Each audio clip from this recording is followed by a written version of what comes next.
Hoy día vamos a desarrollar la segunda parte de lo que viene a ser la farmacología cardiovascular. Vamos a hablar en primer lugar, en esta primera parte, lo que es de anticoagulantes, antiagregantes plaquetarios y fibrinógenos, ¿no? Lo que viene a ser la farmacología de la hemostasia, ¿no? Muy bien. Vamos a recordar en primer lugar algunos aspectos de fisiología para poder asociarlo a la terapia farmacológica. Miren, recuerden que en la hemostasia primaria básicamente vamos a encontrar la acción de los vasos y de las plaquetas, ¿no? Recuerden que el primer mecanismo cuando hay sangrado, cuando hay lesión de un vaso, es la vasoconstricción.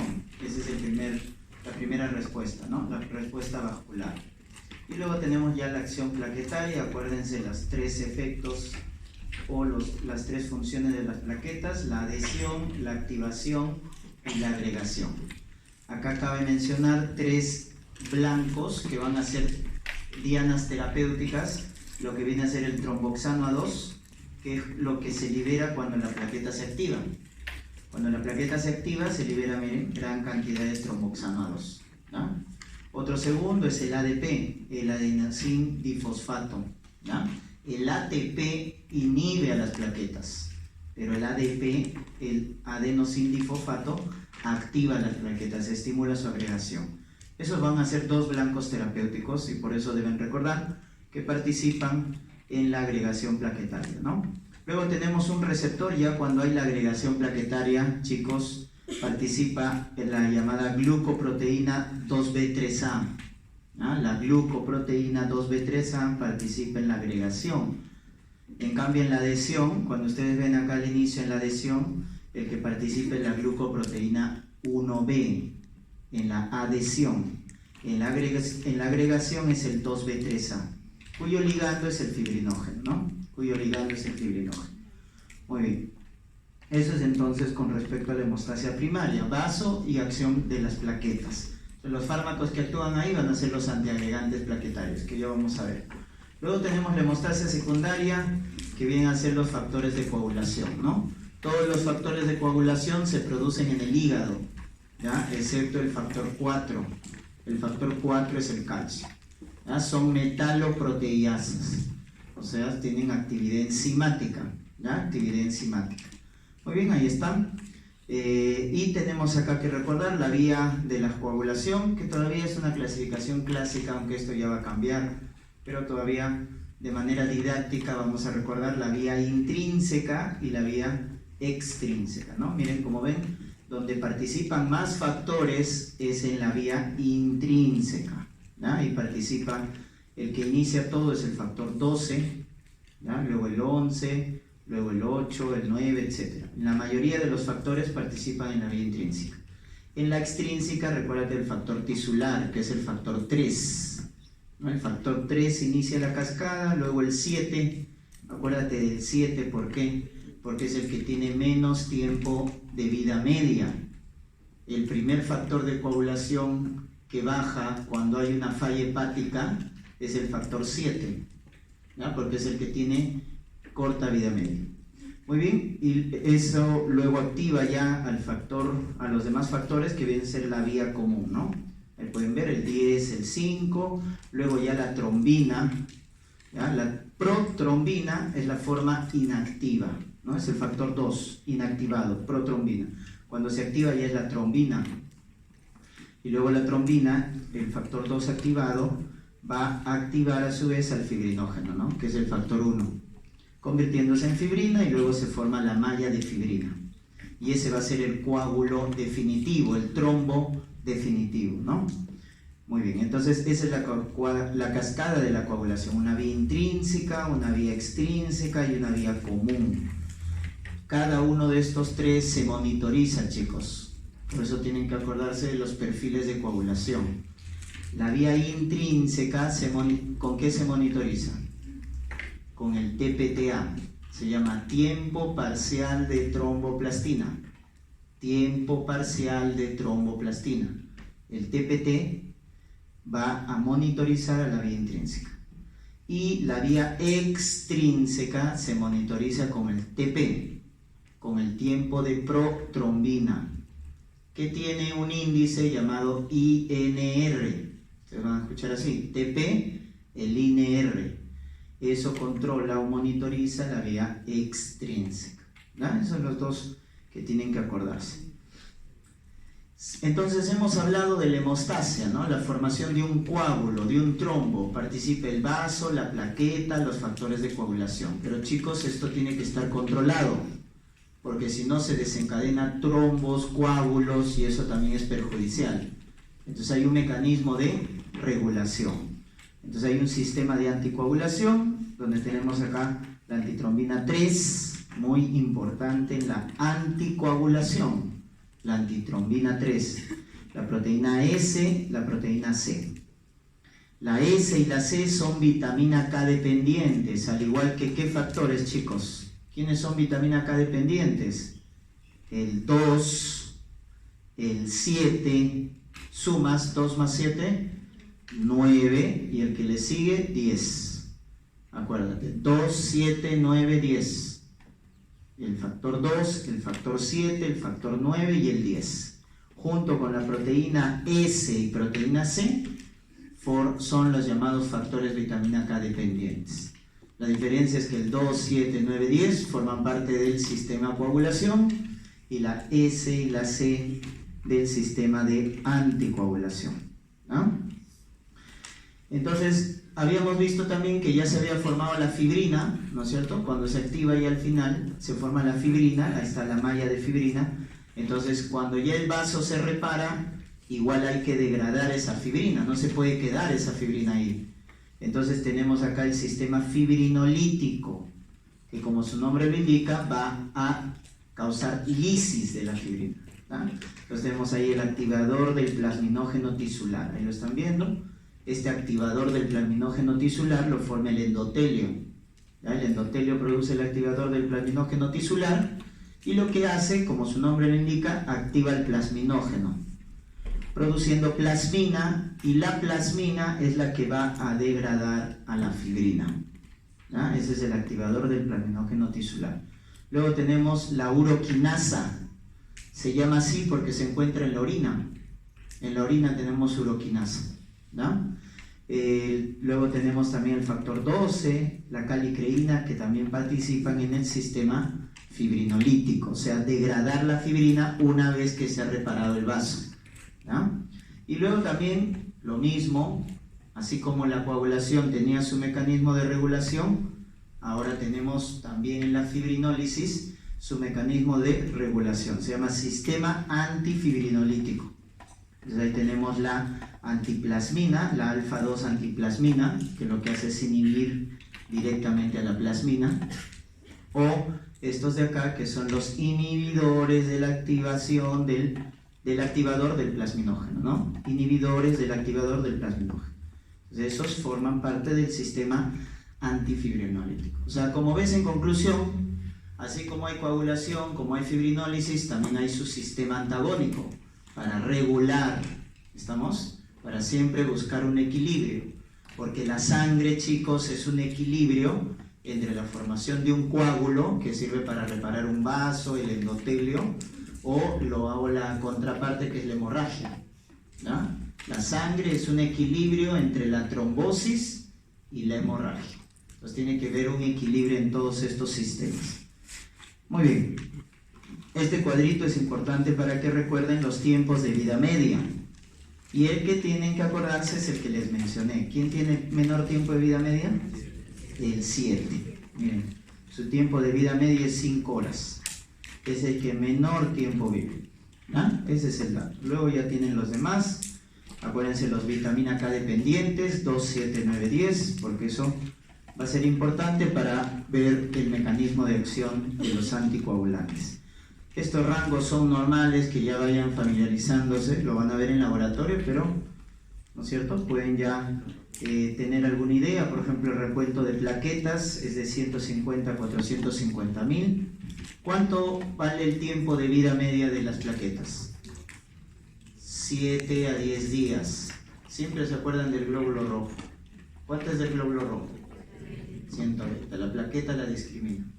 La plaqueta es 7 a 10 días, su tiempo de vida media, ¿ya? Miren, el tiempo de sangría mide la función de las plaquetas. Cuando yo quiero ver la función de las plaquetas, es tiempo de sangría, ¿no? Entonces una cosa es la cantidad y otra cosa es la función. Acá está lo que les mencionaba, el TP, tiempo de protrombina, con su índice, el INR. ¿Para qué sirve el TP? Para monitorizar qué vía. La vía extrínseca, la X, ¿no es cierto? Que es chiquita, solo dos factores. ¿Cuáles son los dos factores de la X? 3 y 7, se acabó. 3 y 7, ¿ya? Es la más cortita. En cambio, para la vía intrínseca, ¿con qué monitorizamos? Ahí está, TPT, tiempo parcial de tromboplastina activada, ¿ya? TPTA, tiempo parcial, ese es para la vía intrínseca, que es la más larga, y el tiempo de trombina, que es la vía común, tiempo de trombina, que es la vía común, ¿no? Muy bien, entonces vamos conociendo ahí, y ahora sí, vamos a ver entonces los blancos terapéuticos. Es importante que recuerden la farmacodinamia, tanto de los antiagregantes plaquetarios como de los anticoagulantes, ¿ya? Son los dos grupos de fármacos que vamos a ver en un inicio. Entonces, en las plaquetas tenemos 3 blancos terapéuticos. ¿Cuáles son esos blancos terapéuticos? Uno es el tromboxano A2. Entonces tú ya sabes que el tromboxano sirve para agregar las plaquetas. Entonces se bloquea la síntesis del tromboxano A2. Clásico, la aspirina, ¿no? Famosa aspirina, pero hay que referirnos al nombre correcto, que es el ácido acetil salicílico, ¿no? La aspirina es el nombre comercial. Ácido acetil salicílico.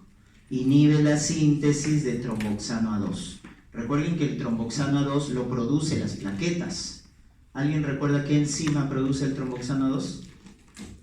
Viene del metabolismo del ácido araquidónico. Cuando se produce prostaglandinas, también se produce tromboxano. Se llama la COX, la ciclooxigenasa. Y hay 2 tipos de COX, la 1 y la 2. La 1 es constitutiva y la 2 inducible. ¿Quién forma el tromboxano? La 1, muy bien, COX-1 de las plaquetas. La ciclooxigenasa 1 de las plaquetas produce tromboxano. La aspirina bloquea eso. El ácido acetil salicílico bloquea la COX-1, con lo cual bloquea la síntesis de tromboxano, ¿no? Segundo blanco terapéutico, los receptores de ADP. El ADP es el pegamento de las plaquetas. Entonces se bloquean los receptores, ¿no? Entonces ahí están los fármacos llamadas tienopiridinas. Tienopiridinas, ¿no? Vamos a ver después sus representantes. Ahí está el clopidogrel, el famoso clopidogrel. Y el tercer blanco terapéutico, ¿cuál es? Que es el antiagregante más potente. Es el más potente. Los que inhiben la glucoproteína 2B3A. Los inhibidores de la glucoproteína 2B3A. Ahí está tirofiban. Tirofiban, ¿ya? Entonces tienes que acordarte esos 3. Aspirina, clopidogrel, tirofiban. La aspirina, tromboxano 2, el clopidogrel, los receptores de ADP, y el tirofiban inhibe directamente la glucoproteína 2B3A que participa en la agregación, ¿no? Esos son los 3 antiagregantes plaquetarios. Luego tenemos ya los anticoagulantes. Los anticoagulantes, entonces, van a actuar en los factores de coagulación. Entonces ahí tenemos el más conocido, un polisacárido complejo, que es la heparina. La heparina, ¿no? Mucopolisacárido complejo. La forma natural se llama heparina no fraccionada, de alto peso molecular. No fraccionada. Entonces, ¿qué es la que hace la heparina? Potencia la acción de la antitrombina 3, que ya habíamos dicho, forma parte del sistema de anticoagulación. Luego se crea una heparina de bajo peso molecular. El problema con la heparina no fraccionada es su administración, se da por vía endovenosa. Entonces, eso era muy complicado utilizarlo en el paciente que necesitaba anticoagulación. Entonces, luego aparece la vía subcutánea. Y en la vía subcutánea tú no podías colocar heparina no fraccionada porque como era de alto peso molecular no se absorbe bien. Entonces crean la heparina de bajo peso molecular, que viene a ser la enoxaparina, ¿no? Ya lo vamos a ver. Muy bien, luego un pentasacárido también va a actuar acá potenciando la acción de la antitrombina, ¿no? La antitrombina 3, chicos, ¿a quién va a bloquear? La antitrombina 3 bloquea al factor 2, al factor 9, al 10 y al 11. 2, 9, 10 y 11. A esos factores bloquea la antitrombina 3. Y es entonces donde va a actuar la heparina. La heparina, al potenciar la acción de la antitrombina 3, va a bloquear a esos factores de coagulación, ¿no? También tenemos el inhibidor directo de la trombina, ¿no? Hay inhibidores directos de la trombina, ¿no? Que es el factor 2 que habíamos comentado. Y el antagonista de la vitamina K, ahí está la famosa warfarina. La warfarina es un antagonista de la vitamina K. Entonces, al bloquear la activación de la vitamina K, ¿cuál es el otro nombre de la vitamina K? Fitomenadiona. Fitomenadiona. Entonces bloquea los factores que dependen de la vitamina K, ¿no? El 2, el 7, el 9 y el 10.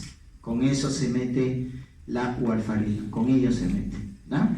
Entonces vamos a ver entonces cada uno de estos factores, vamos a conocerlos un poco más. Entonces vamos a comenzar con los anticoagulantes parenterales. Los anticoagulantes que van a bloquear los factores de coagulación, hay dos formas de administrarlo, por vía oral y por vía parenteral. En la vía parenteral tenemos la endovenosa y la subcutánea. Entonces vamos a comenzar con los anticoagulantes parenterales. ¿Dónde está la heparina como máximo representante, ¿no? Esta es la forma natural que les decía, la no fraccionada. Miren su cadena, ¿no es cierto? Es de alto peso molecular. 15.000 Daltons es el peso molecular de lo que viene a ser la heparina no fraccionada, ¿no? ¿Cuál es el mecanismo de acción de la heparina? Básico, actúa como potenciador, como cofactor, como activador de la antitrombina 3. Potencia la acción de la antitrombina 3. Ese es el mecanismo de la heparina, ¿correcto? Por lo tanto, ¿qué factores va a bloquear? El 2, el 9, el 10 y el 11. 2, 9, 10, 11. Entonces había un problema. La heparina no fraccionada al inicio se daba por vía endovenosa y se sigue utilizando principalmente por vía endovenosa, porque por vía subcutánea tiene muy poca biodisponibilidad. Entonces, principalmente se utiliza por vía endovenosa, ¿no?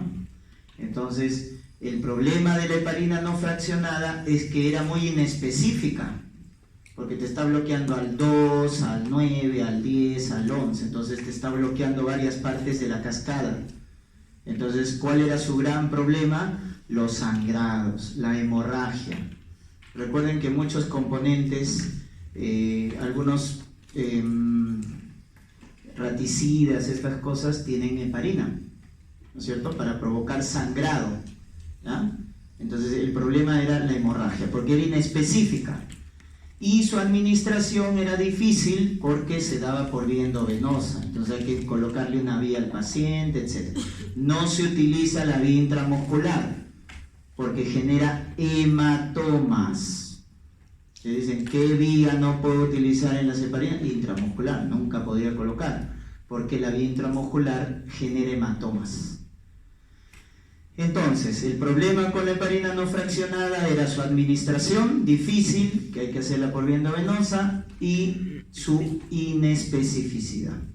Entonces ahí nace algo mejor, que es la heparina de bajo peso molecular, la cual ya la podemos administrar por vía subcutánea, porque como tiene bajo peso, se puede absorber, no hay problema, y va a ser más específica, porque va a inhibir solo dos factores, al 2 y al 10.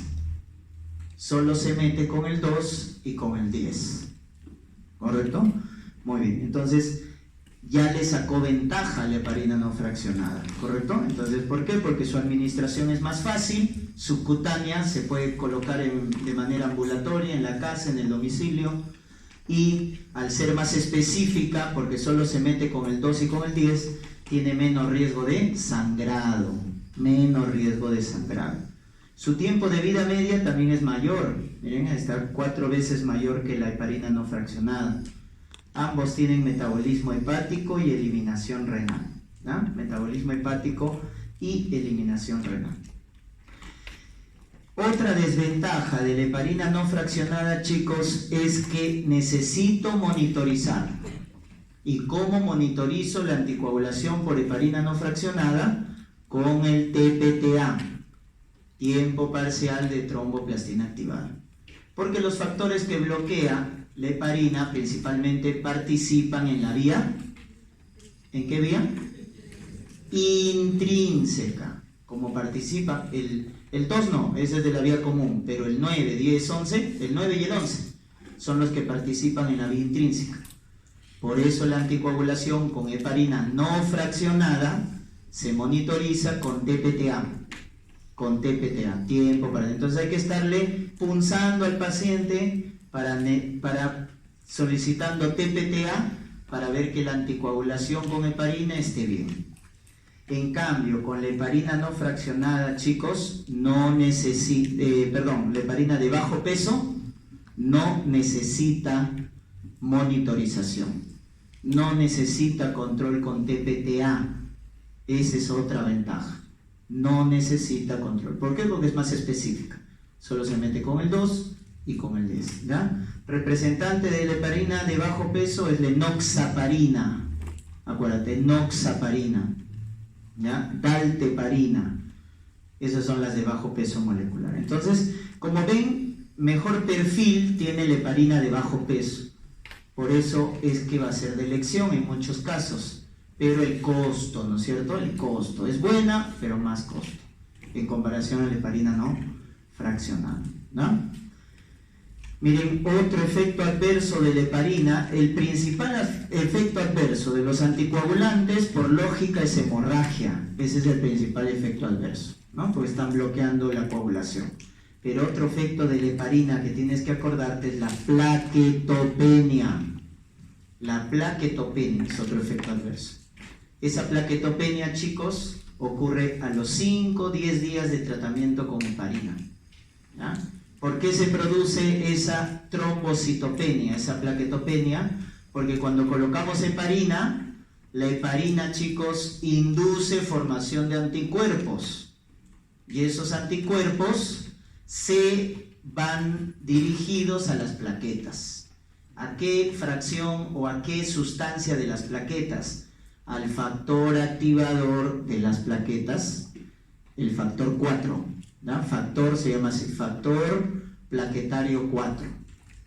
Entonces, cuando yo doy heparina, el paciente puede formar anticuerpos como una reacción alérgica, ¿ya? Y esos anticuerpos van dirigidos contra el factor plaquetario 4 y destruye las plaquetas. Entonces puede producir trombocitopenia, ¿no? Muy bien, entonces ese es un efecto adverso que puede producir la heparina. Por eso ahí, ese efecto adverso te hace entender por qué en algunos casos, algunos pacientes, al darle heparina, no funciona. ¿Por qué no funciona? Porque tú le vas a dar heparina a un paciente que tiene trombosis, ha formado un coágulo, un trombo. Tú le das heparina para anticoagular. Pero en vez de bajar el trombo empieza a aumentar. ¿Por qué empieza a aumentar? Ese es un efecto paradójico. Ese efecto paradójico se produce por la trombocitopenia. Porque la heparina ha bloqueado la coagulación y al hacer trombocitopenia estamos bloqueando también la hemostasia primaria.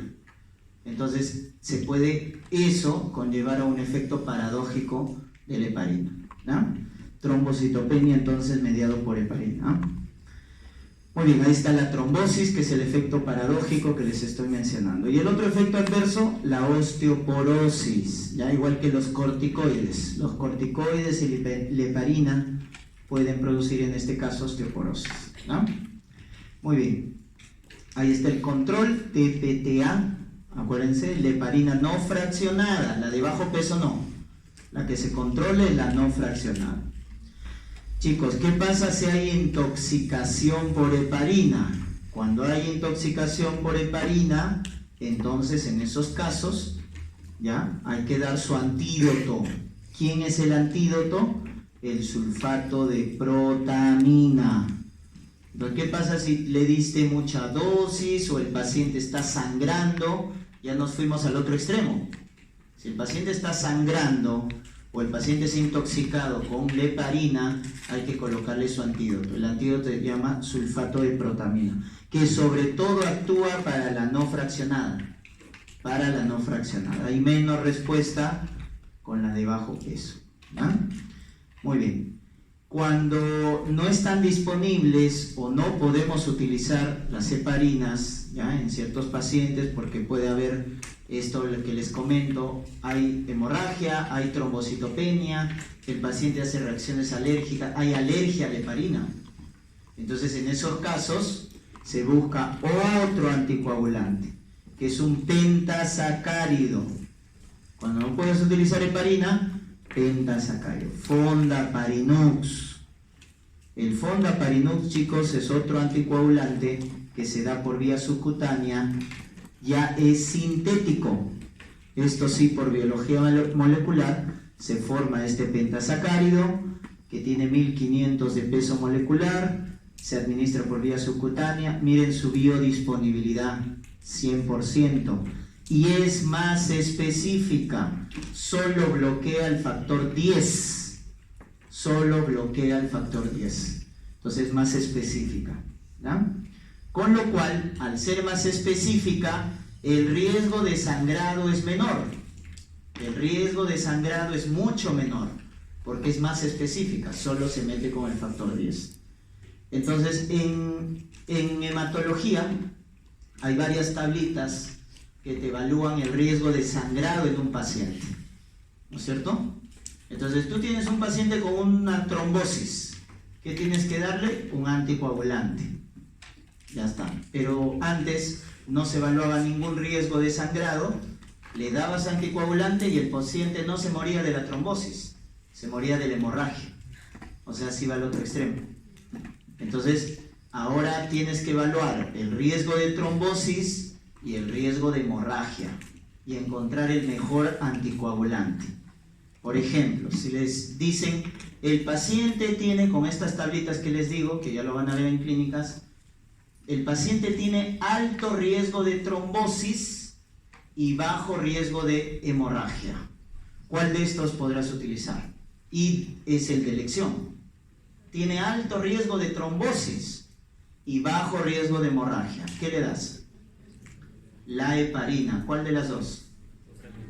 La no fraccionada, porque es la más potente, ya que bloquea a 4 factores, al 2, al 9, al 10 y al 11.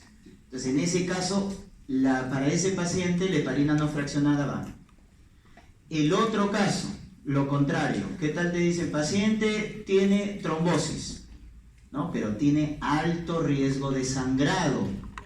Si tú le das heparinas, lo matas al paciente, porque no se va a morir de la trombosis, se va a morir del sangrado. ¿Qué anticoagulante le vamos a dar a un paciente que tiene alto riesgo de sangrado? Fondaparinux. ¿Y quiénes son esos pacientes? ¿Ya? Siempre se evalúan 5 factores. Uno es la edad, mayor de 75 años. Entonces en ellos va mejor el Fondaparinux. 2, plaquetopenia. 3, cáncer. Los pacientes que tienen cáncer tienen alterado la hemostasia, ¿ya? Tienen más susceptible la hemorragia. 4, cirrosis. Y 5, insuficiencia renal, ¿ya? Cirrosis porque no va a producir factores de coagulación y la insuficiencia renal por la eliminación de los factores de coagulación, ¿ya? Entonces la edad, plaquetopenia, cáncer, cirrosis, insuficiencia renal. Si un paciente tiene estos factores y lo tienes que anticoagular porque ha hecho una trombosis, entonces le das Fondaparinux. En ese paciente es mejor darle Fondaparinux. ¿Por qué? Porque es el más específico y tiene menos riesgo de sangrado. Pero si tiene el paciente alto riesgo de sangrado, ahí ya no conviene dar Fondaparinux. Mejor damos Heparines. Y evaluamos otros factores, ¿ya? Entonces muchas veces el tratamiento es individualizado, ¿ya? Individualizado. Ya está. ¿Dónde vamos a utilizar estos anticoagulantes? Estos anticoagulantes los vamos a utilizar al inicio de la anticoagulación, es decir, son los anticoagulantes que actúan de manera inmediata. Cuando tú das heparina por vía endovenosa, la no fraccionada, el efecto es a los minutos. Cuando das por vía subcutánea es a la hora. Entonces la anticoagulación por la vía parenteral es inmediata, por lo tanto lo voy a dar al inicio de la trombosis. Hay tres cuadros. Trombosis venosa profunda, que se produce más frecuente en los miembros inferiores, ¿no? El paciente amanece con la pierna hinchada, entonces se ha producido una trombosis venosa profunda. Segundo, tromboembolismo pulmonar. Esos trombos de las venas de las piernas, chicos, se desprenden y van al pulmón y el paciente se muere. Uno debe tratar la trombosis venosa profunda, o lo mejor, prevenir. Cuando un paciente hace trombosis venosa profunda es porque no hemos prevenido, porque la trombosis venosa profunda se produce en los pacientes que están hospitalizados en cama por más de 4 días. Cuando ustedes hagan su internado, siempre tienen que darse cuenta de esos pacientes. Paciente abuelito, está en cama, no camina, está en cama, en reposo absoluto, más de 4 días, ¿no es cierto? Hace su trombosis venosa profunda. Entonces tienen que prevenir. El buen médico es el que tiene criterio clínico y obviamente debe conocer lo que va a pasar. Entonces, lo mejor es la prevención. Ya no preveniste y ya se hizo su trombosis, entonces hay que darle anticoagulante. El anticoagulante que le vas a dar al inicio son estos de acá, porque son los que tienen acción inmediata: heparina, Fondaparinux, ¿ya? Entonces, prevención y tratamiento para los dos, para prevenir y para tratar. Trombosis venosa profunda, ya más grave, ya esto es lo más grave, que es el tromboembolismo pulmonar. Es el paciente que nunca lo examinaron, siempre estaba con su sábana, no te diste cuenta que estaba hinchada su pierna y viene con insuficiencia respiratoria. Y el paciente se muere porque tiene alta tasa de mortalidad, el tromboembolismo pulmonar, ¿no? Entonces, trombosis venosa profunda, tromboembolismo pulmonar y el famoso infarto agudo de miocardio, problema cardiovascular, infarto agudo de miocardio. Esos son los 3 problemas donde van a utilizar estos. Los demás ya son cosas específicas, pero de manera general esos 3, ¿no? Entonces, ¿cuándo lo voy a dar? Al inicio, porque son los que actúan más rápido, tanto para la prevención como para el tratamiento, acuérdense, para prevenir y para tratar, ¿no? Se prefiere la heparina de bajo peso, ¿no es cierto?, por su función, que es más específica, y por vía subcutánea, que es más fácil de colocar para el paciente, ¿no? La heparina es de elección cuando se hacen cirugías cardíacas. Cuando se hace cirugías al corazón, se coloca la llamada circulación extracorpórea. Entonces, en la circulación extracorpórea se utiliza heparina, ¿no? Ahí sí no podemos utilizar Fondaparinux, porque tenemos que utilizar el más potente, porque las cirugías de corazón tienen alto riesgo de trombosis. Y una ventaja de la heparina, chicos, es que no atraviesa la placenta. Por lo tanto, son los anticoagulantes de elección en el embarazo. Cuando una gestante, y la gestante tiene más riesgo de trombosis, ¿no? Porque tiene más factores de coagulación. La gestante, su anticoagulante de elección es la heparina de bajo peso, la enoxaparina, ¿no? Entonces esa es su ventaja. Y a otras reacciones adversas, aparte de la hemorragia, hemos dicho la trombocitopenia, que ocurre al 5º, 10º día, ¿no? Por efecto inmunitario, acuérdate, ¿eh? Te pueden preguntar eso. ¿Por qué se produce la plaquetopenia por heparina? Por formación de anticuerpos. ¿Contra qué factor? Plaquetario 4. Se forman anticuerpos contra el factor plaquetario 4. Osteoporosis, etcétera, ¿no? Ya está. medir el TPTA, ¿no es cierto?, en caso de heparina no fraccionada, cada 6 horas. Entonces eso es incómodo para el paciente, también más costo. Por eso la heparina de bajo peso tiene ventaja, porque la de bajo peso, la enoxaparina, no necesita monitorización con TPTA, ¿no? Si se da por vía subcutánea la heparina, que es la de bajo peso, ya no necesita medir con TPTA, ¿no? La de bajo peso es la enoxaparina, esta es la más conocida, enoxaparina. Pero también tenemos la dalteparina, etc., ¿no? Por vía subcutánea, ¿no? La dosis fija más o menos se utiliza 1 miligramo por kilo de peso. 1 miligramo por kilo de peso, ¿ya? Cuando es para prevenir, le das cada 24 horas. Cuando es para tratar, le das cada 12 horas. La enoxaparina, de la enoxaparina. 1 miligramo por kilo de peso, ¿ya? 1 miligramo por kilo de peso para cada 24 horas cuando es para prevención. Paciente obeso, paciente que tiene reposo en cama más de 4 días, paciente que lo han operado en la cadera. Esos pacientes tienen alto riesgo de trombosis. Mujer que está tomando anticonceptivo a largo plazo, debe evaluarse, ¿ya? Porque los anticonceptivos tienen riesgo de trombosis. Muy bien. Y también hablamos acá de la resistencia a la heparina, ¿no? Resistencia a la heparina, ¿ya? Eso está ligado a otras proteínas, la formación de anticuerpos que les había mencionado, que puede limitar lo que viene a ser el efecto de la heparina, ¿no? O cuando hay déficit de antitrombina, chicos, eso es un defecto genético. El paciente tiene déficit de antitrombina. Tú le das heparina, no hace nada. ¿Por qué? Porque el paciente tiene déficit de antitrombina y la heparina actúa potenciando el efecto de la antitrombina. Entonces ese paciente hay que colocarle antitrombina más heparina, porque tiene defecto, no tiene ese factor de coagulación. ¿No, chicos? Muy bien, entonces ahí hemos visto con respecto a los anticoagulantes. Un problema de la heparina es su toxicidad, acuérdense. Es muy frecuente que la heparina pueda producir hemorragia, entonces hay que saber qué hacer cuando un paciente está sangrando y está tomando anticoagulantes, ¿no? Entonces, sobre todo esto se ve con la heparina, ¿no? Menos riesgo con el Fondaparinux, ¿ya? Es más frecuente con las heparinas, ¿ya? Por eso en pacientes de alto riesgo de sangrado utilizamos Fondaparinux, ¿no? Ya está. ¿Quién es el antídoto? Sulfato de protamina, ¿ya? Sulfato de protamina. 1 miligramo de sulfato de protamina bloquea 100 unidades de heparina.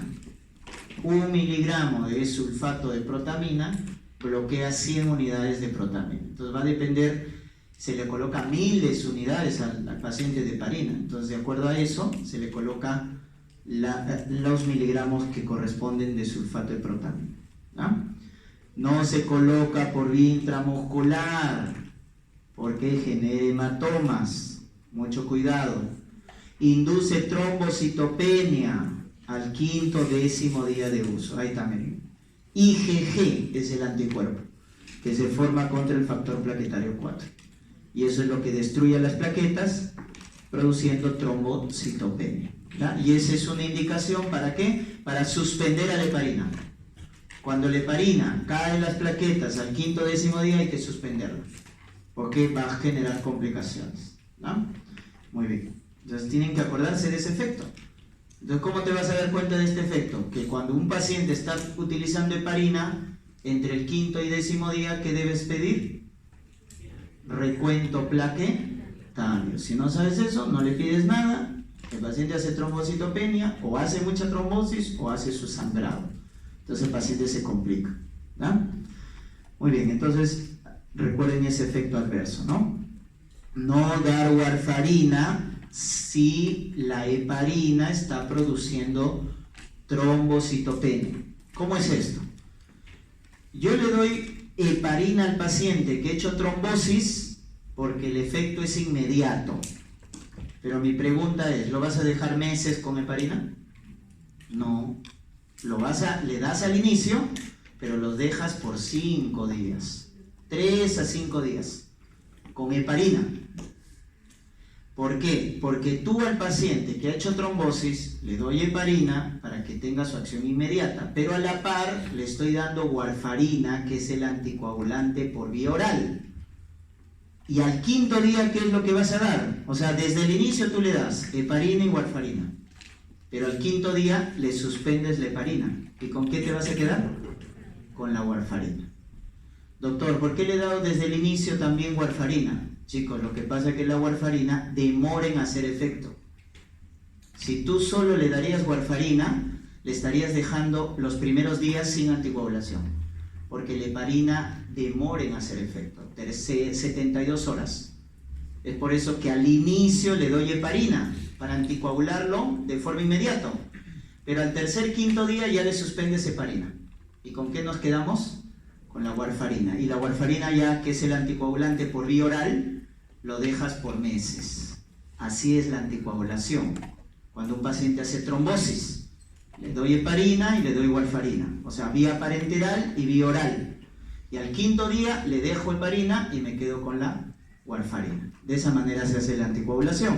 Entonces lo que te dice ahí de no dar warfarina es que si tú estás dando heparina y al quinto día ves que está haciendo plaquetopenia, ya no le puedes dar warfarina, porque si no el paciente va a ser alto riesgo de sangrado.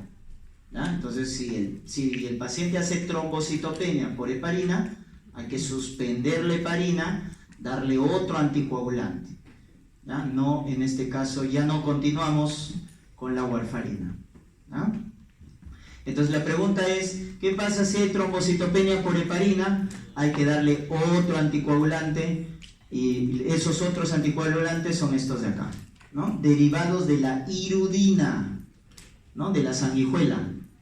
La sanguijuela produce un anticoagulante natural, que es la hirudina, ¿ya? Y de ahí se deriva la lepidurina, la vivalirudina, que es un inhibidor, miren, directo de la trombina, ¿ya? La vivalirudina es un inhibidor directo de la trombina, del factor 2.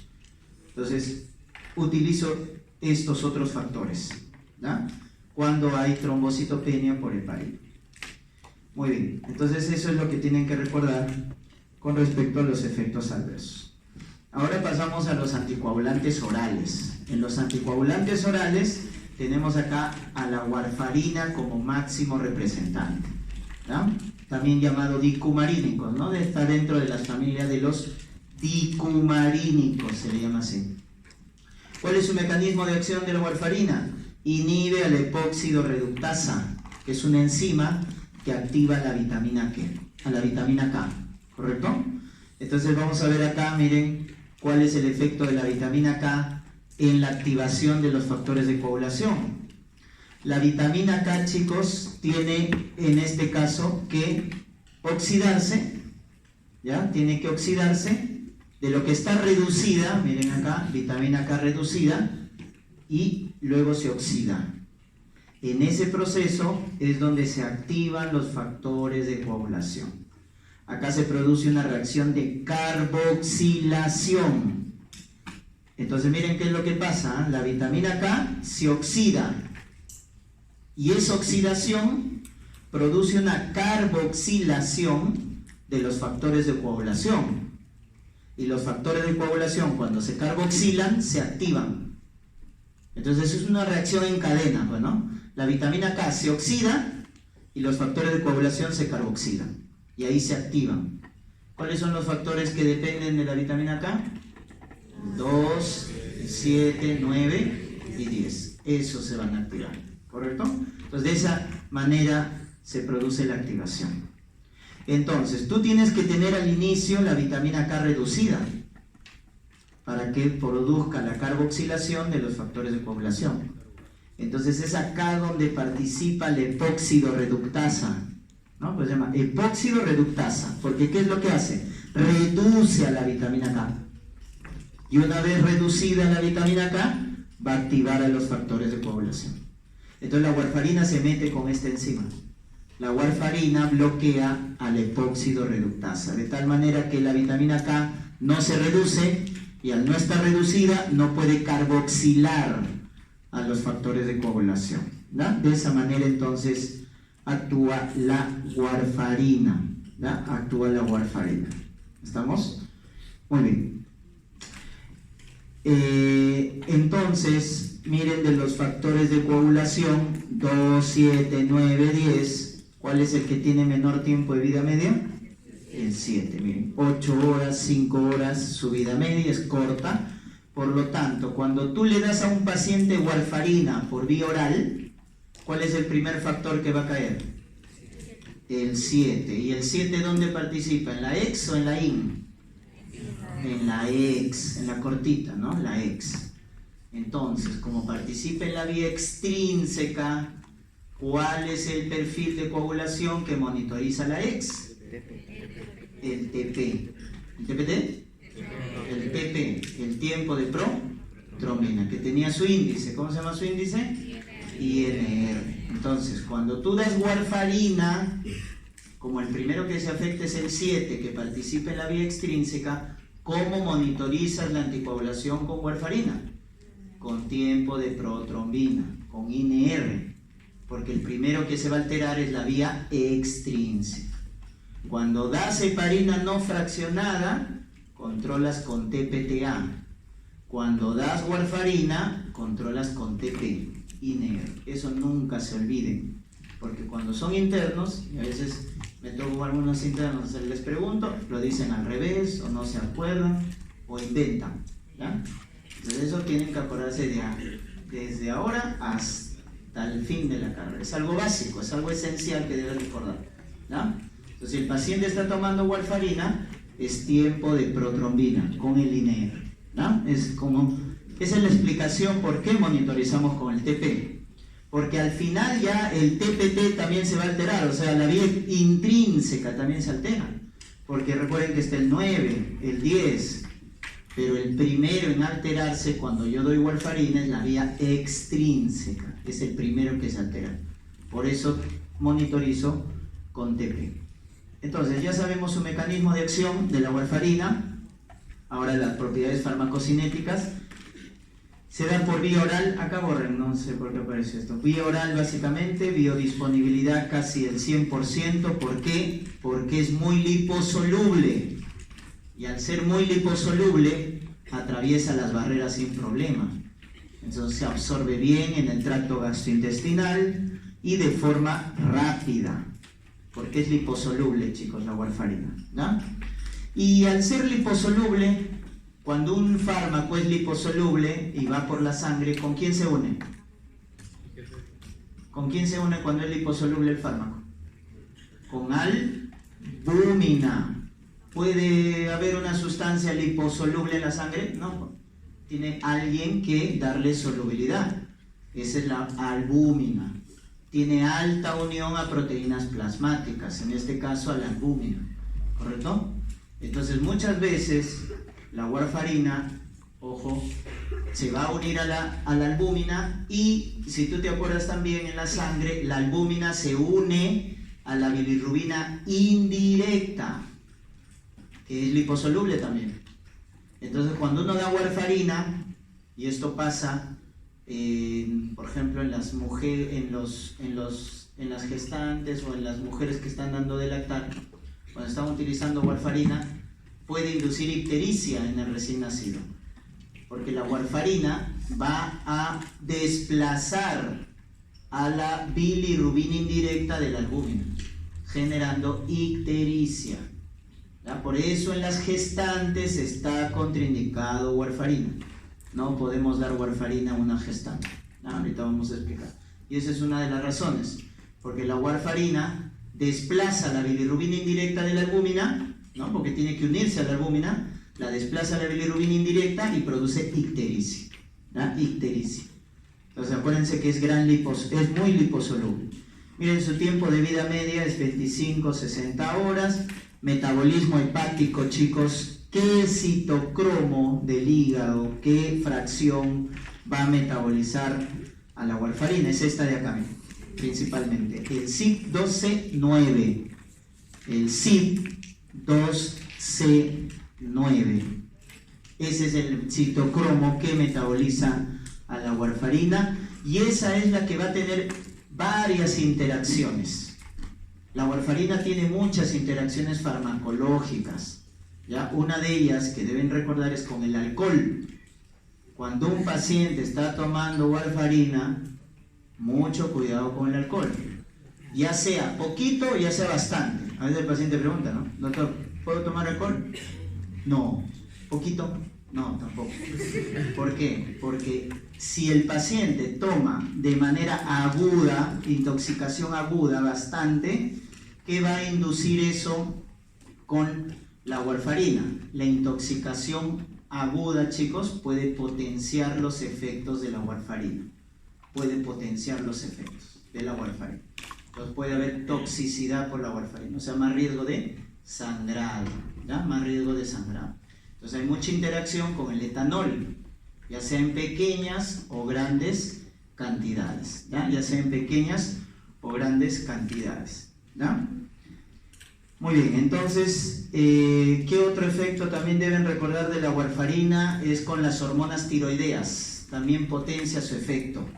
¿Por qué? Porque las hormonas tiroideas, en este caso, cuando un paciente tiene hipotiroidismo, le estoy dando levotiroxina, que es T4, ¿no? Le estoy dando hormonas tiroideas porque le falta. ¿Y qué hacen las hormonas tiroideas, chicos? Aumentan el metabolismo de los factores de coagulación. Entonces, al aumentar el metabolismo de los factores de coagulación, la levotiroxina, y tú encima le estás dando al paciente warfarina, que está bloqueando los factores de coagulación, entonces le estás bloqueando todo el sistema de coagulación. Entonces el paciente tiene más riesgo de sangrado, más riesgo de hemorragia, ¿ya? Entonces acuérdense, el alcohol, las hormonas tiroideas, en este caso la levotiroxina, potencia su efecto, y también tenemos, ¿ya? Otros fármacos como por ejemplo las sulfas, los antibióticos, que yo lo voy a estudiar en infectología. En este caso las sulfas, sulfametoxazol, cotrimoxazol, también potencian su efecto. ¿Por qué? Porque las sulfas inhiben a ese citocromo. Las sulfas inhiben al citocromo 12-9. Como inhiben el citocromo, entonces ¿qué pasa? La warfarina ya no se metaboliza. Al no metabolizarse, aumenta su tiempo de vida medio. Por lo tanto, pueden producir sangrado, ¿ya? Entonces acuérdense, alcohol, hormonas tiroideas, sulfas, producen esos efectos con la warfarina, ¿ya? Y tiene que ver con la interacción entonces. Entonces metaboliza a nivel del hepático con el citocromo, excreción renal biliar, pero principalmente renal, y la duración del efecto es de 2 a 5 días, ¿ya? El efecto de la warfarina empieza a las 72 horas. Nos demora en hacer efecto. Un paciente toma warfarina y a los 3 días recién la warfarina empieza a hacer efecto. Es por eso que el paciente que tiene trombosis no le puedes dar, ¿no es cierto?, solo warfarina. Le tienes que acompañar con heparina para hacer la anticoagulación inmediata. Entonces con la heparina haces la anticoagulación inmediata y cuando llega el 3er o 5.º día le suspendo la heparina y me quedo con la heparina. Por lo tanto, la warfarina. La warfarina es el anticoagulante de mantenimiento. Es el anticoagulante que lo voy a dejar al paciente por meses. Una trombosis venosa profunda dura más o menos su tratamiento 3 a 6 meses. Yo lo voy a dejar con warfarina, ¿correcto? A los pacientes que tienen arritmias, fibrilación auricular, que es la principal arritmia que manda émbolos al cerebro. Entonces a ese paciente que tiene fibrilación auricular, que lo tengo que anticoagular por el resto de su vida, le tengo que dar warfarina, porque si no ese paciente hace émbolos hacia el cerebro. Entonces tengo anticoagulación aguda y anticoagulación crónica. ¿Quién utiliza la anticoagulación aguda? Heparina, o sea, por vía parenteral. Y la crónica es con la warfarina. ¿Estamos? Muy bien. Ahí está, miren con quién controlamos. Controlamos con el TP, con el INR, que debe estar entre 2 y 3. Esa es una buena anticoagulación. Si está menos de 2, aumentas la dosis de warfarina, porque no está haciendo efecto. Si está menos de 2, te está faltando warfarina. Y si está más de 3, ya te pasaste. Tienes que bajarle la dosis, porque si no el paciente va a ir al otro extremo. ¿Cuál es el otro extremo? La hemorragia, va a sangrar.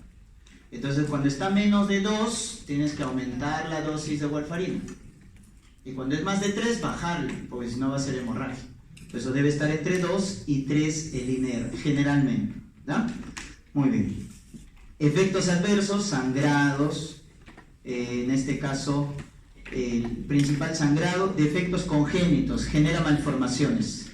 Por eso está contraindicado en el embarazo. Es teratogénico. No puedes dar en el primer trimestre del embarazo, porque es teratogénico.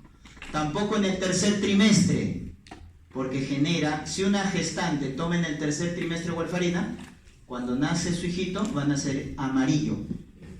Eso se llama ictericia, que en el bebito se llama kernicterus. Kernicterus. ¿Correcto? Con K. Kernicterus. Se llama ictericia neonatal. Entonces, no puedes dar warfarina ni en el primer trimestre ni en el tercer trimestre. En el segundo sí puedes dar. En el segundo trimestre sí puedes dar, ¿no? ¿Alguien ha estudiado, ha leído? Porque siempre les he dicho, vengan leyendo. Yo solo tengo 3 horas para darle todo lo que se me viene a la cabeza. Pero si quieren ampliar cosas, tienen que leer. Más depende de ustedes. Recuerden que en una clase, ¿cuánto se aprende? 30% se aprende. Y si está bien hecho la clase, si les han puesto dibujitos, cuadritos, pues si te ponen la típica diapositiva de pura letra, menos del 10%. Entonces uno aprende solo 30%. ¿Y cómo vas a aprender el otro 70%? Leyendo. Tienes que leer, hacer resúmenes, hacer mapas mentales, tus apuntes, tus resúmenes, ¿no? Entonces les decía, ¿qué categoría de la FDA, quién ha leído esto? ¿Qué categoría de la FDA es la heparina? ¿Qué categoría de la FDA? ¿Se acuerdan? A, B, eso debieran verlo en la primera clase, ¿no? ¿Han hecho? A, B, C, D o X. La heparina. ¿Cómo? X, ¿qué es la categoría X? Que nunca lo puedo dar. ¿La heparina nunca lo puedo dar? Sí lo puedo dar. La heparina, estoy preguntando primero la heparina. Es categoría C. La heparina es categoría C. ¿Correcto? La enoxaparina es categoría B. La heparina no fraccionada es categoría C. O sea, sí puedes emplear en el embarazo. Pero en el caso de la warfarina es categoría D. Y por lo tanto no puedo, el D es contraindicación relativa, el X es contraindicación absoluta. El X nunca puedes utilizar. ¿Se acuerdan del famoso fármaco que producía focomelias en los bebitos? Talidomida. Talidomida se llamaba. La gestante lo tomaba para los vómitos. Luego en los estudios se vio que producía focomelia. Entonces nunca vas a poder utilizar talidomida, metotrexate, ¿no es cierto? Nunca puedes emplear esos fármacos en la gestante. La warfarina es categoría D, porque puedes emplearla. ¿En qué trimestre? Segundo trimestre. Pero si te dicen en el primero o en el tercero, no. Primero, tercero, no. En el segundo, sí. Pues es categoría D, porque tiene contraindicación relativa, ¿no? Muy bien. También produce el llamado síndrome del dedo morado del pie o síndrome del ortejo morado, le llaman, ¿no? Síndrome del dedo morado del pie o del ortejo. La warfarina puede producir émbolos. ¿Qué es la warfarina? Liposoluble. Puede producir microémbolos de colesterol. Microémbolos de colesterol. Entonces son como coagulitos de colesterol que van a ir a los vasos sanguíneos, a las arterias distales de los pies y le producen necrosis. ¿Ya? Necrosis, se llama síndrome del dedo morado, por microémbolos a nivel del pie. ¿Ya? Y acá me faltó colocarles algo. ¿Ya? Muy bien. La necrosis o trombosis. La necrosis trombótica producida por warfarina. Chicos, ¿por qué la warfarina puede producir trombosis si es un anticoagulante? ¿Cuál es la explicación que puede producir una respuesta paradójica? ¿Por qué da trombosis la warfarina? porque hay un efecto que nos estamos olvidando de comentarlo. ¿Quiénes son los vitamina K dependientes? 2, 7, 9, 10. ¿Y qué más? La proteína C y la proteína S. ¿Cuál de estas dos tiene menos tiempo de vida media? La C. La proteína C, acuérdate, de corto.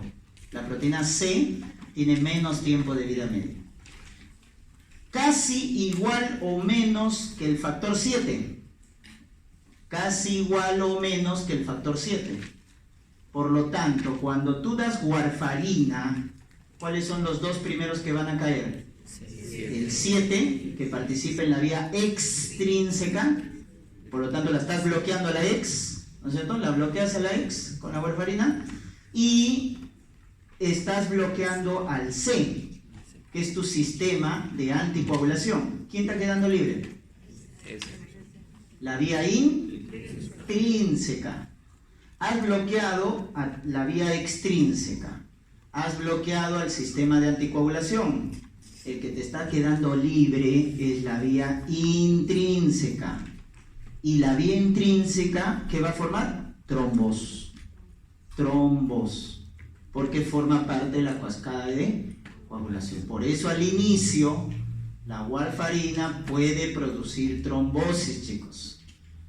¿Por qué puede producir trombosis la warfarina? Como efecto paradójico, por este efecto que estamos viendo. Bloquea la extrínseca, bloquea la proteína C del sistema de anticoagulación, ya no tiene sistema de anticoagulación y solo queda libre la vía intrínseca, ¿no? La vía intrínseca. Entonces también hay que estar pendiente de ese efecto que se puede producir en el paciente, ¿no? Como efecto paradójico. Muy bien.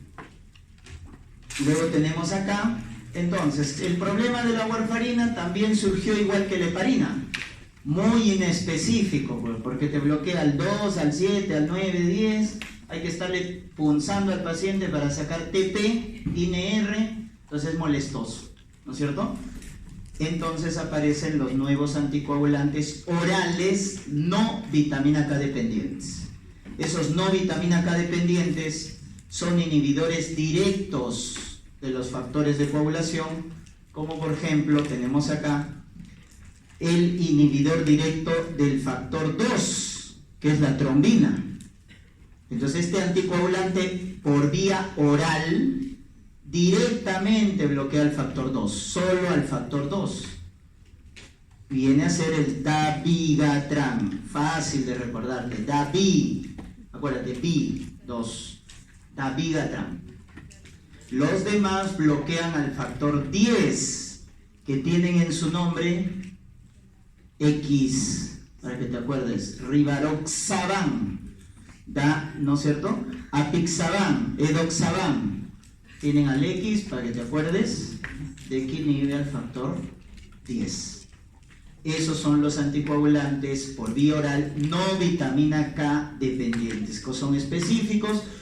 ¿Qué ventaja tienen? No necesitan monitorizar con tiempo de protrombina, tienen menos riesgo de sangrado, porque son más específicos, ¿ya? Doctores, el dabigatran es una prodroga, es decir, que tiene que activarse en el hígado, ¿correcto? Tiene que activarse en el hígado, ¿ya? Entonces los demás no, el dabigatran sí, el que bloquea el factor 2, ¿ya? Buena biodisponibilidad con el rivaroxaban, sobre todo cuando se da con alimentos. Con los alimentos favorecen la absorción, la biodisponibilidad del rivaroxaban, ¿ah? Del rivaroxaban. Ahí tienen su tiempo de vida media, tienen eliminación renal en el caso del dabigatran. El rivaroxaban, chicos, tiene eliminación hepática, metabolismo hepático, ¿no? Es por eso que en pacientes el paciente que tiene falla hepática no puedes utilizar rivaroxaban, porque el rivaroxaban tiene metabolismo hepático. Y al contrario, si el paciente tiene falla renal, ¿quién no puedes utilizar? Dabigatran. Eso es básico que te acuerdes. El dabigatran tiene eliminación renal y el rivaroxaban tiene eliminación hepática. Entonces, dependiendo del paciente lo que tenga su falla renal, o falla hepática vas a escoger. ¿No? Muy bien. El que aumenta su absorción con alimentos es el rivaroxaban. Son bien tolerados, no necesitan monitorizarse con el tiempo de protrombina, por lo tanto son una buena alternativa. Lo dificultoso es su costo y pocos estudios que avalen su eficacia, ¿no? Como son nuevos, todavía no entran, ¿no?, para casos severos, ¿no? Muy bien. Entonces ya hemos hablado de la anticoagulación parenteral, que lo doy en cuadro agudo para prevenir, para tratar de forma inmediata. La anticoagulantes orales, que es para mantenimiento, para un cuadro crónico, cuando el paciente le voy a dar por bastante tiempo. Y luego tenemos estos de acá, los fibrinolíticos y antifibrinolíticos, ¿correcto? Entonces los fibrinolíticos, ¿para qué se utilizan? Entonces, el paciente formó un trombo. Ya está. ¿Qué le das? Un anticoagulante, ¿no es cierto? ¿Para qué le das el anticoagulante? Sea oral o parenteral. Para que el trombo no siga creciendo. Para que el trombo no siga creciendo. Pero ¿qué haces con el trombo ya formado? El anticoagulante no le hace nada. El trombo ya está formado. Lo que hace el anticoagulante es que el trombo no crezca. Lo que vas a hacer con ese trombo ya formado, en algunos casos, va a ser necesario romper ese trombo, porque está produciendo ciertas consecuencias en el paciente. Por ejemplo, en el caso del infarto agudo de miocardio, o en el caso del tromboembolismo pulmonar, que les dije es grave. El paciente con infarto agudo de miocardio grave, con tromboembolismo pulmonar grave, no basta con darle anticoagulante, tienes que romper el trombo. Por lo tanto, ¿con qué vas a romper? Fibrinolíticos, líticos, lisis.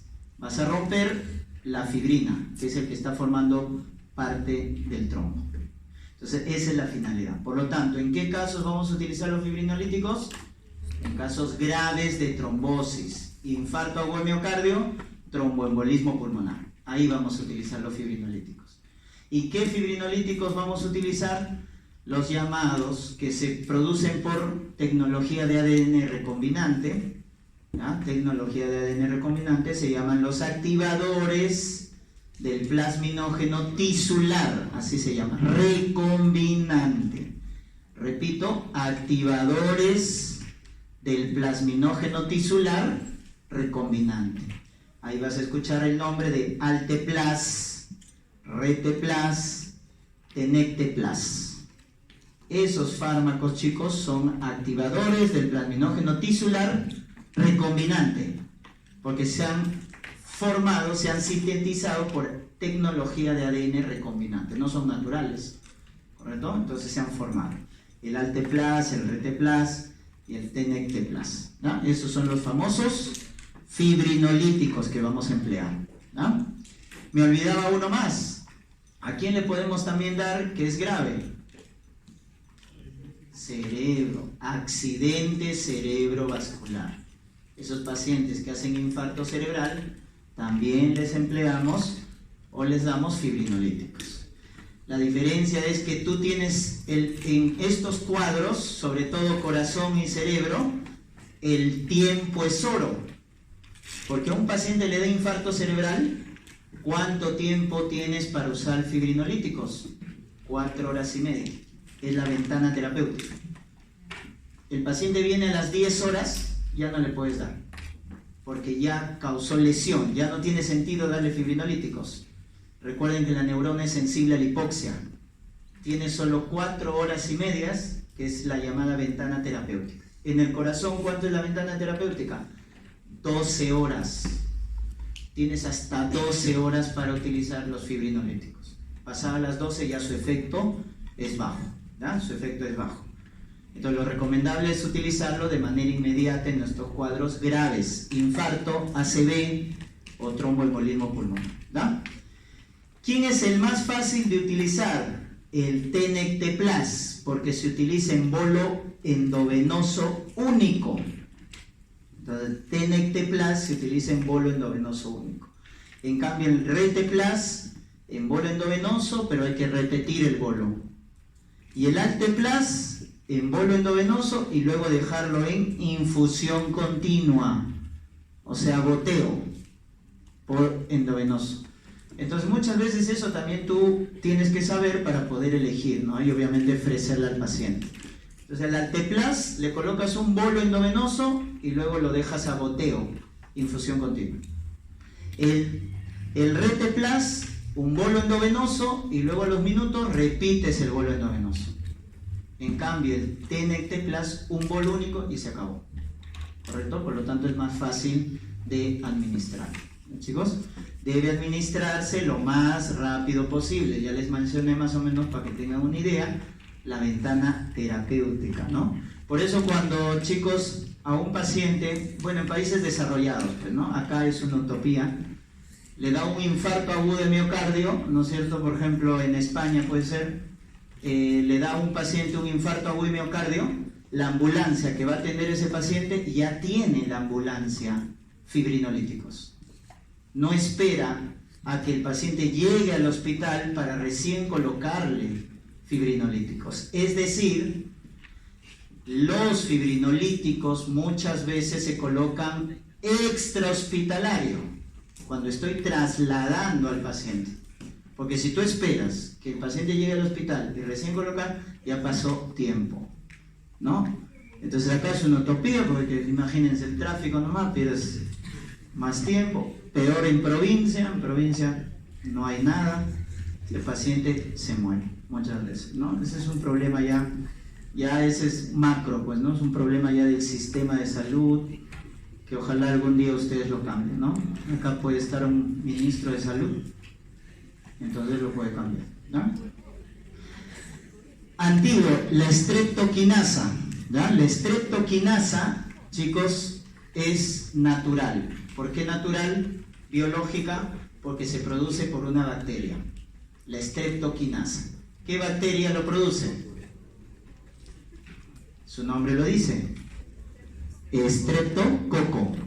El estreptococo es un estreptococo llamado beta hemolítico del grupo C.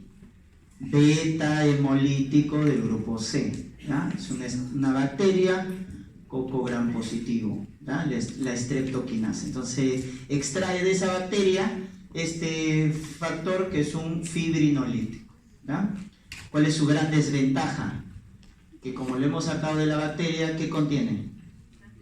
Muy bien, antígenos. Por lo tanto, le colocas al paciente y puede inducir anticuerpos que bloquean la acción de la streptokinasa. Por eso si te comparan, ¿quién es mejor, streptokinasa o activadores del plasminógeno tisular recombinante? Estos últimos son mejores, porque con la streptokinasa hay menos eficacia, menos respuesta, ¿no? Y tienen ese efecto antigénico que les he mencionado, que no lo tienen los otros factores, ¿ya? Muy bien, entonces ahí utilizamos, ya saben dónde entonces lo utilizamos. Los antifibrinolíticos es para regular el otro extremo, ya no lo vamos a dar en trombosis. ¿Cuándo voy a dar un antifibrinolítico? O sea, en este caso lo que tú quieres es quedarte con el trombo. Quieres quedarte con el trombo, no quieres destruirlo. Pues se llama antifibrinolítico. Quieres quedarte con la fibrina, quieres quedarte con el trombo. Lo vas a utilizar en hemorragias, cuando el paciente tiene hemorragias severas. ¿Y quién sangra más, el varón o la mujer? ¿Quién sangra más? Mensual sangra. La mujer, pues. La mujer tiene más sangrado en comparación al varón. Y en ginecología van a ver, es todo un capítulo, la hemorragia uterina normal. Entonces muchas veces en esas mujeres que tienen sangrado excesivo, cuando tienen problemas hormonales, ginecológicos, se utiliza este fármaco de acá, el llamado ácido tranexámico. Ácido tranexámico, ¿no? O el ácido aminocaproico también, ¿ya? Pero el mejor es tranexámico, ¿ya? Muy bien, entonces el ácido tranexámico es un análogo de lisina que se puede emplear por vía oral o vía endovenosa, ¿ya? Tiene eliminación renal, similar al ácido aminocaproico, ¿ya? ¿Qué es lo que hace? Acá está de rojito, miren.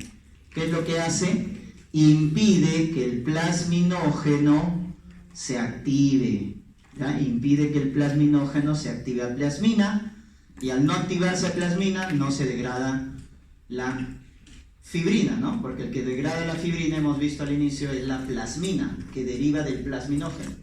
Entonces, el ácido tranexámico o el ácido aminocaproico evita la activación del plasminógeno, ¿ya? Muy bien. Entonces ahí están los fibrinolíticos que hemos comentado, ¿no? Acá hay uno más, que es la nistreplasa, que es un profármaco, es un derivado de la streptokinasa, solo que ya modificado y ya no tiene actividad antigénica, ¿no? En comparación a la streptokinasa. También está la uroquinasa, que se extrae de los riñones del feto, ¿no? De células fetales se extrae, ¿no? La uroquinasa, ¿ya? Antes se extraía de la orina, pero luego ya de riñones de las células del feto. Muy bien. Entonces lo empleamos en casos graves, ¿no es cierto? Pero hay que tener también en cuenta las contraindicaciones, sobre todo las absolutas, porque esa quiere decir que nunca le puedes dar.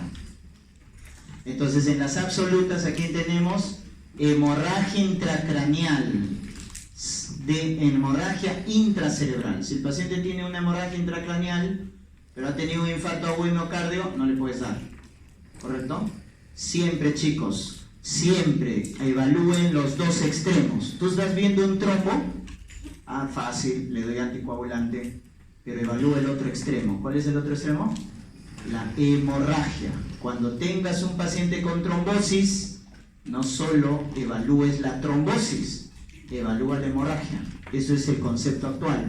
Debemos buscar un punto intermedio, porque le damos el mejor anticoagulante y el paciente no muere de trombosis, se muere de hemorragia. El paciente tiene un infarto agudo de miocardio, le das fibrinolíticos, pero no preguntaste que había tenido una hemorragia o un ACV isquémico hace 3 meses y lo mataste al paciente, porque son contraindicaciones absolutas. Hemorragia intracerebral, hemorragia ACV isquémico también en los últimos 3 meses, ahí está en el 4., punto. Enfermedad cerebrovascular isquémica en los últimos 3 meses. Malformaciones vasculares, aneurisma cerebral o malformaciones vasculares a nivel del cerebro. Todo tiene que ver en la cabeza, porque eso es lo que más genera mortalidad, ¿ya? ACV isquémico, ACV hemorrágico, aneurisma cerebral, TEC severo, que es el TEC, traumatismo encefalocraneano. TEC severo también es contraindicación absoluta. La disección de aorta ya es otra. La neoplasia cerebral, pues acuérdense, todo está en la cabeza. ACV, aneurisma, neoplasia, TEC cerebral, ¿correcto? Que el paciente tenga un astrocitoma, un tumor en el cerebro, también contraindica el hecho de que le demos fibrinolíticos. La disección de aorta, la hemorragia activa, ¿no? Excluyendo la menstruación, ¿ya? Lógico está, excluyendo la menstruación, ahí está, miren. Lo colocan para que no se confundan. Muy bien, esas son las contraindicaciones absolutas. Las demás son relativas, ¿no? Entonces tú siempre tienes que acordarte de las absolutas.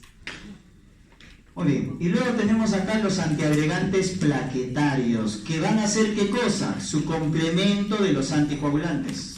Entonces el paciente tiene un infarto agudo de miocardio, no solo le vas a dar su anticoagulante, también le tienes que dar su antiagregante plaquetario.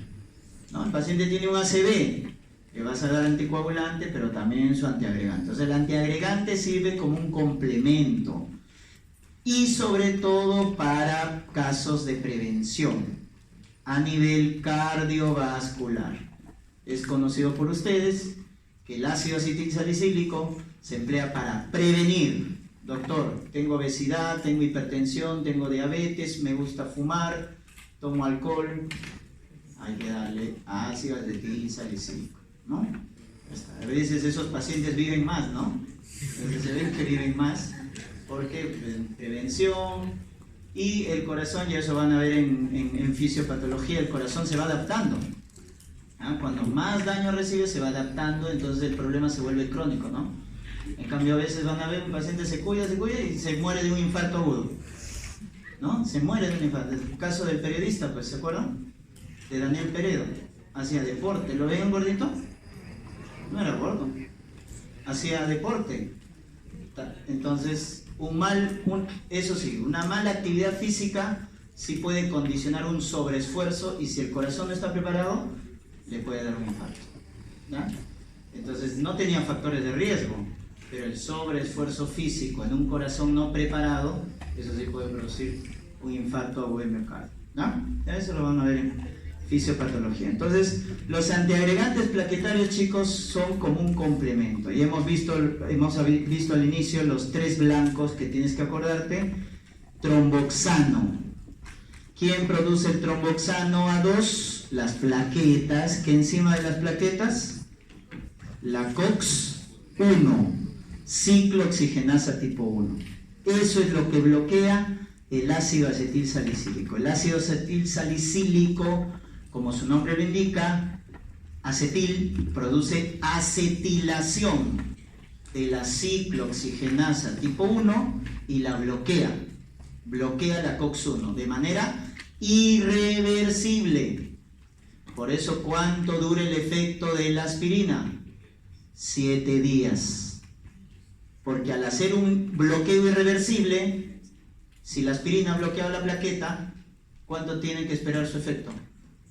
Cuando muera la plaqueta. ¿Y cuánto vivía la plaqueta? 7 a 10 días. Esa es la duración del efecto, porque se hace un bloqueo irreversible. Entonces tenemos que esperar a que esas plaquetas que han sido bloqueadas por la aspirina tengan que morir. Entonces, por eso la duración del efecto es 7 a 10 días. Por eso, si un paciente se va a operar, el doctor, me voy a operar, ¿no es cierto?, de la vesícula, cualquier tipo de cirugía, y dice, estoy tomando un antiagregante, estoy tomando aspirina. ¿Qué debemos hacer? Suspender la aspirina. ¿Cuántos días antes de la cirugía?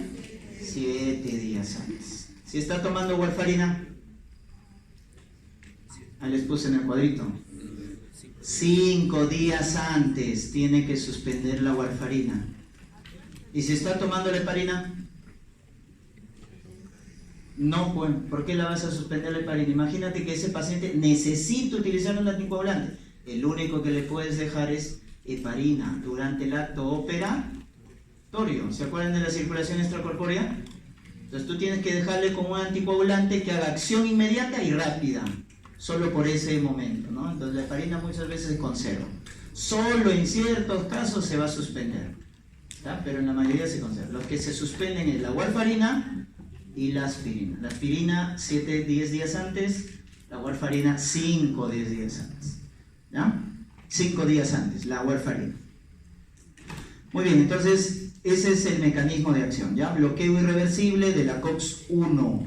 Miren sus propiedades farmacocinéticas: biodisponibilidad del 40 al 50%, tiempo de vida media de 15 a 20 minutos, efecto máximo a las 2 horas, ahí está la duración del efecto, 7 a 10 días, porque hace un bloqueo irreversible.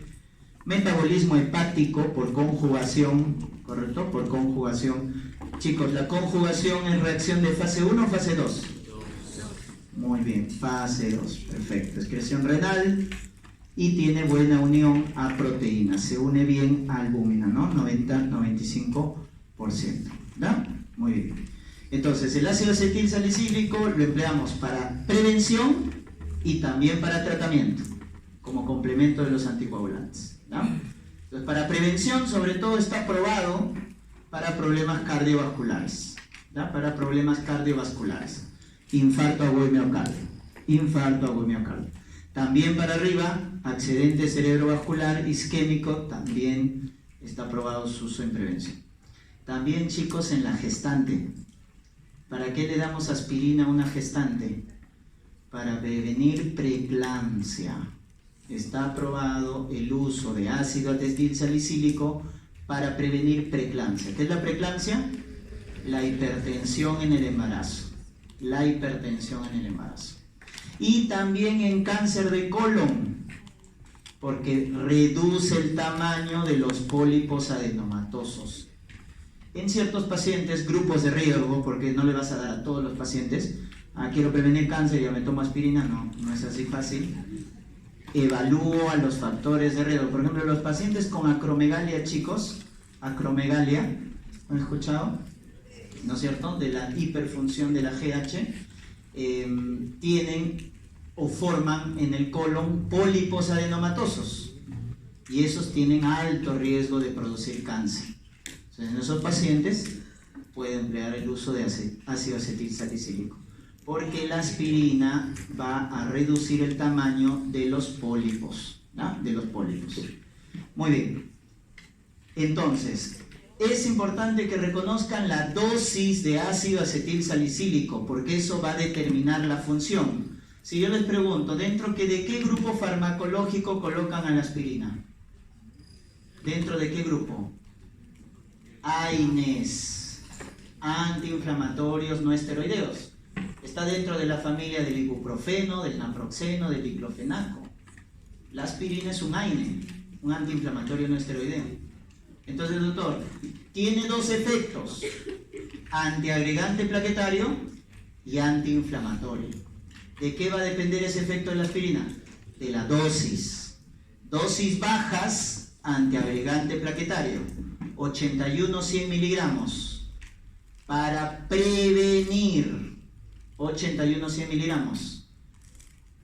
Dosis de antiagregación plaquetaria para prevenir, 81-100 miligramos.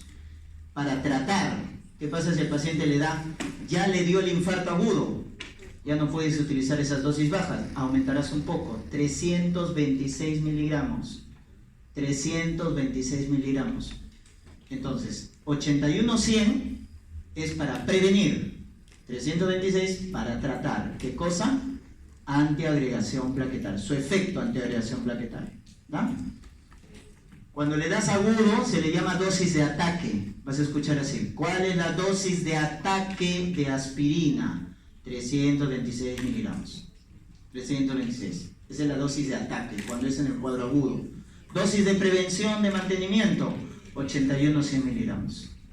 Y cuando le das, chicos, por encima de 500 miligramos, ese es su efecto antiinflamatorio.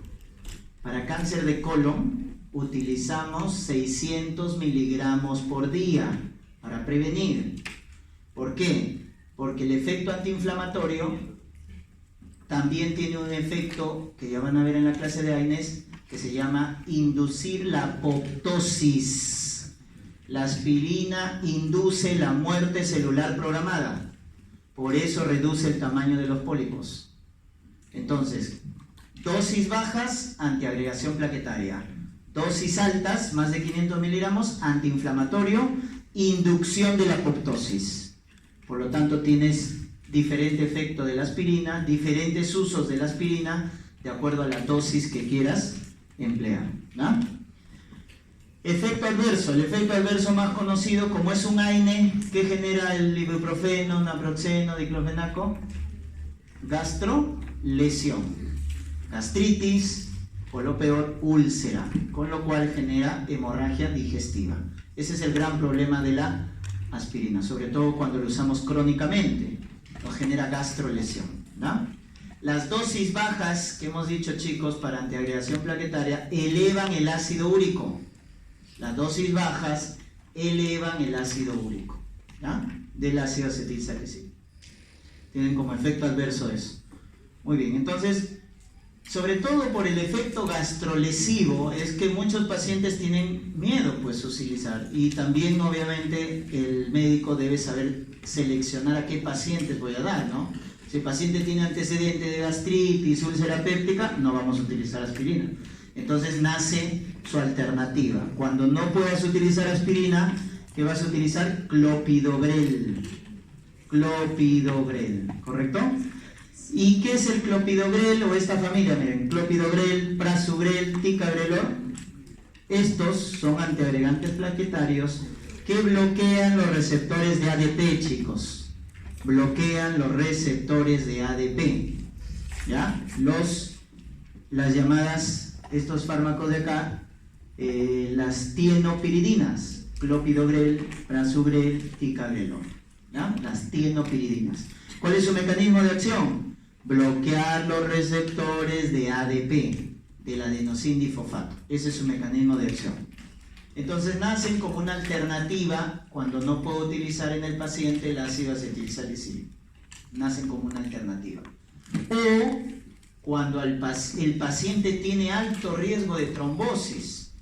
Cuando un paciente tiene alto riesgo de trombosis, chicos, les tenemos que dar anticoagulante y antiagregante y 2 antiagregantes, porque lo debemos tener bien bloqueado su hemostasia, porque si no el paciente se muere de una trombosis.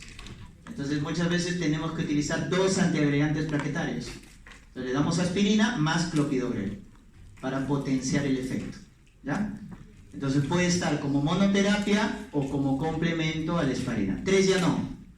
3 ya se ha demostrado en los estudios alto riesgo de sangrado. Hasta 2 se puede utilizar en la antiagregación plaquetaria. Entonces utilizamos aspirina y el otro que tiene mecanismo de acción diferente y lo complementa, que es el clopidogrel. Acá están las características, miren. El clopidogrel y el prasugrel hacen un bloqueo irreversible de los receptores de ADP de las plaquetas y por lo tanto, como es un bloqueo irreversible, chicos, ¿cuánto dura el efecto? 7 a 10 días. En cambio, el ticagrelor hace bloqueo reversible. Por lo tanto, su efecto, miren, dura 3 a 5 días. En el caso de ticagrelor es diferente, ¿ya? Porque es un bloqueo reversible. Otra cosa que tienen que acordarse acá es que el clopidogrel, chicos, se metaboliza en el hígado. ¿Y qué citocromo metaboliza el clopidogrel? El CYP12C19. El CYP12C19. Ese es el citocromo que lo metaboliza. Y que en el caso, miren, en el caso del clopidogrel, el clopidogrel es una prodroga, chicos. Es una prodroga. Al ser una prodroga, lo activa el CYP12C19. Lo activa el CYP12C19. ¿Correcto? Entonces acá hay una interacción farmacológica que hasta la pueden ver, seguro la van a ver en la práctica tal vez. Es cuando utilizamos antiácidos con clopidogrel. Específicamente, ¿quién? Omeprazol. Chicos, el omeprazol inhibe a ese citocromo. Como el omeprazol inhibe a ese citocromo, entonces el clopidogrel no puede activarse. Por lo tanto, no puedes utilizar clopidogrel con omeprazol. No puedes utilizar, porque estarías bloqueando la activación del clopidogrel. Eso es una interacción farmacológica que tienes que recordar. Omeprazol con clopidogrel. ¿Estamos? Muy bien. ¿Y cuáles son los antiagregantes plaquetarios más potentes? Los inhibidores de la glucoproteína 2B3A. Los inhibidores de la glucoproteína 2B3A son los más potentes. ¿Quiénes están ahí? Tirofiban, abciximab, son los 2 más conocidos que tenemos acá. Tirofiban y abciximab son los llamados inhibidores de la glucoproteína 2B3A. ¿No? ¿En qué caso? Estos se utilizan por vía parenteral, miren. Ya no es como la aspirina o como el clopidogrel que lo damos por vía oral. El tirofiban, el abciximab se utilizan por vía endovenosa en cuadros agudos de trombosis. O sea que también puedo dar antiagregación plaquetaria por vía parenteral, así como en los anticoagulantes. Y cuando te pregunten qué antiagregante es el más potente y son los que se utilizan por vía parenteral, son los inhibidores directos de la glucoproteína 2B3A. Tirofiban, abciximab. Solo en casos graves, severos de infarto agudo de miocardio, de alto riesgo. ¿No? Eso lo van a ver entonces en la parte clínica, pero ahí acuérdense su mecanismo de acción.